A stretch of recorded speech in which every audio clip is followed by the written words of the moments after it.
Hi மக்களே, welcome to PKM Lakshmi channel. இன்றைக்கி நம்ம என்ன பார்க்க போகிறோம்? இன்றைக்கி குழம்புக்கு என்ன காய் இருக்குதுன்னு போய் மாடியில் போய் பார்த்தேன். ஒரு காயுமே இல்லை. எல்லாமே இப்போ தான் ஃப்ளவர் வச்சு க்ரோத் ஆகுறாங்க. இனிமே தான் பிஞ்சு பிடிச்சி காய் கொடுப்பாங்க. அப்புறம் இன்றைக்கி என்ன குழம்பு வைக்கிறதுன்னு தெரியல. யோசிச்சுட்டே இருந்தேன். சரி, ஏதாவது ஒரு குழம்பு வைக்கணுமே, என்ன தான் காய் இருக்குதுன்னு பார்க்கலாம். சரி, மேலே தான் காய் இல்லை, நம்ம கீழே போய் தரத்தோட்டத்துலையாவது காய் பார்க்கலான்னு வந்ததுக்கு ஏதாவது ஒரு வேலை செய்யணும் இல்லையா? இன்றைக்கி தான் வெயில் இல்லாமல் ஊம வெயில் மாதிரி இருக்குது. இதுதான் சமயம்னு சொல்லிட்டு எல்லாத்தையும் கூட்டி மண்ணெல்லாம் அள்ளி அந்த தொட்டியிலேயே போட்டுட்டேன். இப்போ மேல் வேலை முடிஞ்சு போகுது. அடுத்து கீழே போய் நம்ம செடி என்னெல்லாம் வச்சுருக்கோம், அதில் என்ன காய் வந்திருக்குன்னு பார்க்கலாம் மக்களே, வாங்க. இங்கே பாருங்கள், நமக்கு எப்போவுமே கொடுக்குறது தட்டக்காய் தான். இன்றைக்கி அதுதான் சமைக்கணும்னு இருக்குது போல் இருக்குது. நிறையா பிஞ்சு பிடிச்சி காய் வச்சுருக்கு. அப்புறம் பசலை கொடி போகுது. ஆனால் கொடியில் அவ்வளோவா இலை இல்லை. தண்ணி ஊற்றாமல் அங்கே பாருங்கள், இலை பசலை கொடியெல்லாம் காஞ்சி போயிருக்கு. நம்ம இனிமேல் அது தண்ணி ஊற்றி அது வளர்த்தி அதுக்கப்புறம் தான் அதில் கீரை ஹார்வெஸ்ட் பண்ணோம். இப்போ இதில் நம்ம கட் பண்ணி எடுத்துக்கலாம் பொரியலுக்கு.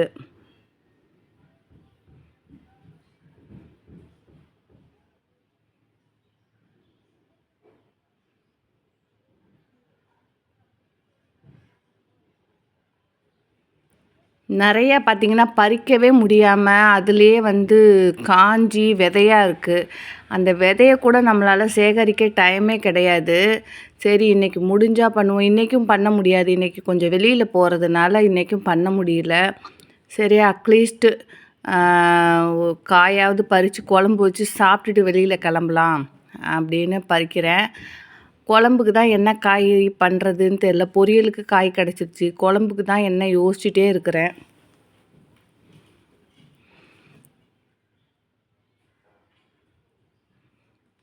எனக்கு கடையெல்லாம் கொஞ்சம் லாங்கில் இருக்கிறதுனால எதுவுமே வாங்கவே முடியாது. ஆன்லைனில் ஆர்டர் பண்ணலான்னாக்கா ஒரு காய் கொண்டு வரதுக்கு அதை காய் 30 ரூபா தான். அதை கொண்டு வரதுக்கு 100 ரூபா சார்ஜ் போடுவான். அதனால் நான் வெளியில் எப்போ போகிறேனோ அப்போ ஒரு 4 நாளைக்கு தேவையான காய் எல்லாத்தையுமே வாங்கிட்டு வந்துடுவேன். வெங்காயம், தக்காளி எது கெட்டு போகாதோ அதை வாங்கிட்டு வந்துடுவேன். அதுக்கப்புறம் எது இல்லையோ அதை ஏதாவது ஸ்விக்கியில் ஆர்ட்ரு பண்ணுறது. அது 300க்கு மேலே போனால் தான் ஃப்ரீ டெலிவரி. அதனால் சரி, நம்ம ஒவ்வொரு காய்க்குன்னு நம்ம ஆர்ட்ரு போட்டோம்னாக்கா காய் வேணால் 30 ரூபாயாக இருக்கும். அதை கொண்டு 100 ரூபா அவனுக்கு கொடுக்கணுமேங்கிறதுக்காகவே சரி இருக்கிறத வச்சு சமைச்சிக்கலான்னு சொல்லிட்டு இன்றைக்கி தட்டக்காய் கூட்டு வச்சுட்டு குழம்புக்கு ஒன்று கீரை இல்லை வேறு ஏதாவது காய் இருக்கான்னு பார்க்கலாம். தேடி பார்த்தா தான் கண்டுபிடிக்க முடியும். ஏன்னா இது ரொம்ப குட்டி தோட்டம். பெரிய தோட்டமாக இருந்ததுன்னா ஒரு காய் இல்லைன்னா ஒரு காயின்னு வந்துகிட்டே இருக்கும். நமக்கு ஏதாவது ஒன்று கிடைக்கும். சரி, பார்க்கலாம். அப்படி இல்லைன்னா முருங்கைக்கீரையே இருக்குது, அதை வச்சு சாம்பாரை வச்சிட வேண்டியது தான்.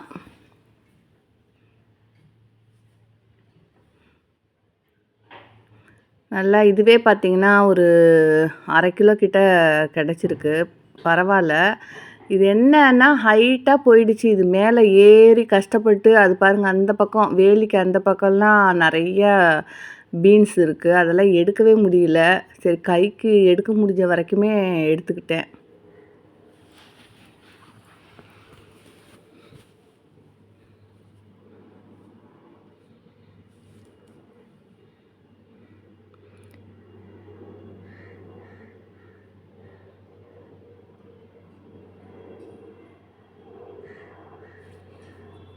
இது பிஞ்சாக சாப்பிட்டோன்னாக்கா நல்லா இருக்குது. அப்படியே சாப்பிடும்போதே ரொம்ப டேஸ்ட்டும் நல்லா இருக்குது. அதே மாதிரி கரைஞ்சி போயிடுது. இது ஒரு நாள் எக்ஸ்ட்ரா விட்டுட்டோம்னாக்கா அதில் ஒரு நார் மாதிரி வருது. அது சாப்பிட முடியல. அதனால் இதில் ஓரளவு பிஞ்செல்லாம் கூட பறிச்சுக்கிறேன்.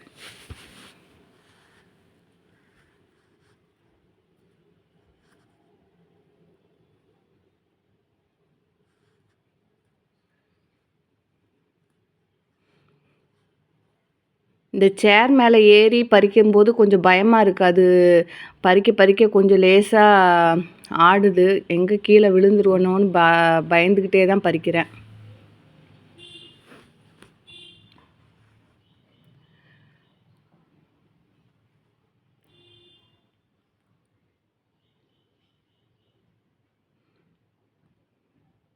நல்ல நல்ல செடியெல்லாம் பார்த்தீங்கன்னா, க்ளீன் பண்ணும்போது அந்த லேடி தெரியாம எல்லாத்தையுமே பிடுங்கி போட்டாங்க.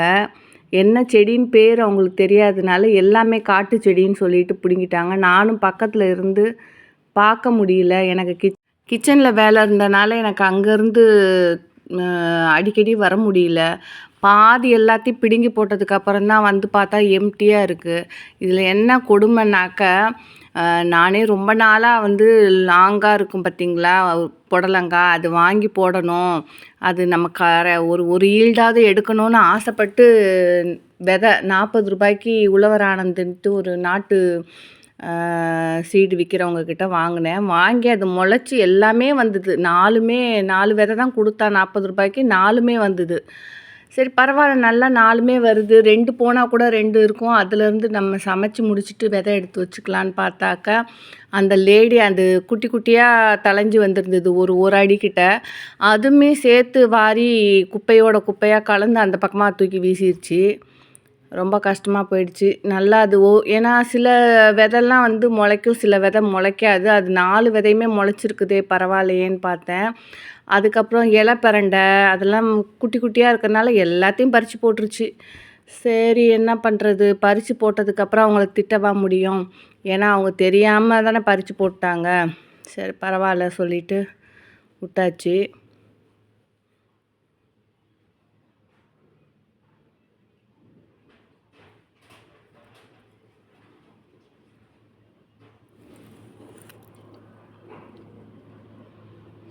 எல்லாமே அந்த பக்கம் போயிருக்கு. அது உள்ளே கையும் போக மாட்டேங்குது. அதை எடுக்கவும் முடியல. அப்படியே உள்ளே எடுத்து அப்படி வெளியில் இழுத்தோம்னாக்கா அப்படியே ஃபுல்லாக உடஞ்சி போயிடுது. அந்த கொப்பே உடஞ்சி போயிடுது. சரி பரவாயில்ல, கொஞ்சோல கொத்தவரங்காய் இருக்குது.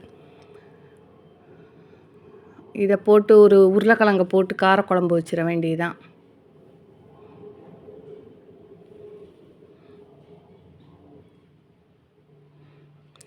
இப்போ வேறு நம்ம இதெல்லாம் பறித்து சமைச்சிட்டு இப்போ வெளியில் போக போகிறோம். அது ஒரு மேரேஜ் ஃபங்க்ஷனு, ரிசப்ஷனுக்கு போகிறோம். இது மத்தியானம் சாப்பிட்டுட்டு நைட்டு அங்கே சாப்பிட்டுக்கலாம். இப்போதைக்கு கொஞ்சமாக பொரியலும் கொஞ்சம் குழம்பு இருந்தால் போதும்னு சொல்லிட்டு இருக்கிற காயே போதும், ஒரு நேரத்துக்கு வரும் 4 பேருக்கு.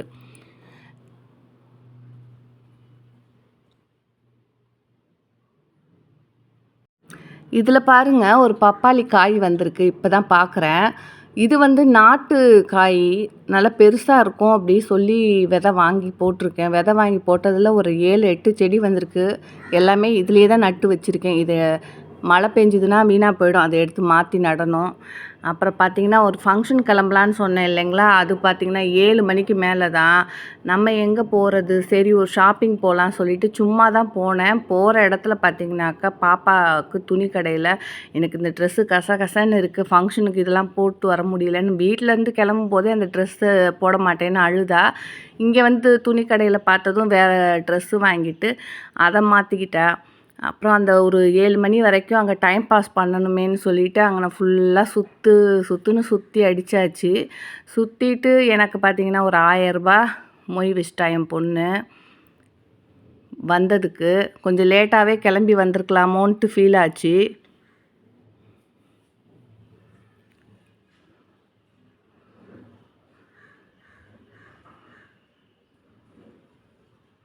அந்த ஒரு 2 மணி நேரம் நல்லாவே டைம் பாஸ் ஆச்சு. இது பார்த்திங்கன்னா ஏர்போர்ட் பக்கத்தில் இருக்க மால், பேர் மறந்து போச்சு எனக்கு. ஏர்போர்ட் பக்கத்துலேயே இருக்குது, சென்னை ஏர்போர்ட்டுக்கிட்ட. அங்கே போனாக்கா ஃபுல்லுமே பார்த்திங்கன்னா பயங்கர காஸ்ட்லி, எல்லாமே காஸ்ட்லியாக இருந்தது. ஆனால் பார்க்க ரொம்ப அழகாக இருந்தது. சாதாரணமாக போயிட்டு அங்கே பார்த்திங்கன்னா ரூ. 7,000 செலவாகி போச்சு. ஒரு 2 மணி நேரம் லேட்டாக போயிருந்தா இது ஆயிருக்காது. 2 மணி நேரத்துக்கு முன்னாடி போனனால ரூ. 7,000 செலவாகி ட்ரெஸ்ஸு வாங்கியாச்சு. சின்ன சின்ன முக்கியமான ஒரு பாப்பாவுக்கு வேணுங்கிறத வாங்கி கொடுத்தாச்சு. இப்போ நாங்கள் ரிசப்ஷனுக்கு கிளம்புறோம். ரிசப்ஷன் பார்த்திங்கன்னா அண்ணா நகர்கிட்ட. இப்போ மணி பார்த்திங்கன்னா 5:30 ஆகிப்போச்சு. இப்போ கிளம்புனோம்னா கரெக்டாக இருக்கும்.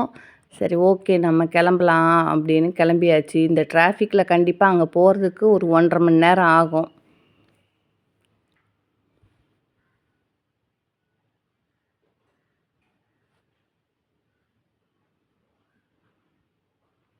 இங்கே சென்னையில போகாத மாலே இல்ல. இந்த ஒரு மால் தான் போகாம இருந்தது. இப்ப அதுவுமே பார்த்தாச்சு. Express mall, Spencer, Marina mall, அப்புறம் ஃபீனிக்ஸ் மால். இது மாரி 10, 12 மால் இருக்கு சென்னையில. எல்லா இடமும் சுத்தியாச்சு. இது ஓப்பன் பண்ணி 2 இயர்ஸ் ஆச்சு. இது ஒண்ணு தான் போகல. அதுவும் போயிட்டு இப்ப பார்த்தீங்கன்னா, ரிசப்ஷன் வந்தாச்சு. ஃபர்ஸ்ட்டு பார்த்தீங்கன்னா, அவ்வளவா கூட்டமே இல்ல நாங்க போகும்போது. அதுக்கப்புறம் இருக்க இருக்க கூட்டம் வந்தது. அப்புறம் முதல் ஆளா மொய்ய வச்சு சாப்பிட்டு வந்தாச்சு. பாய் மக்களே!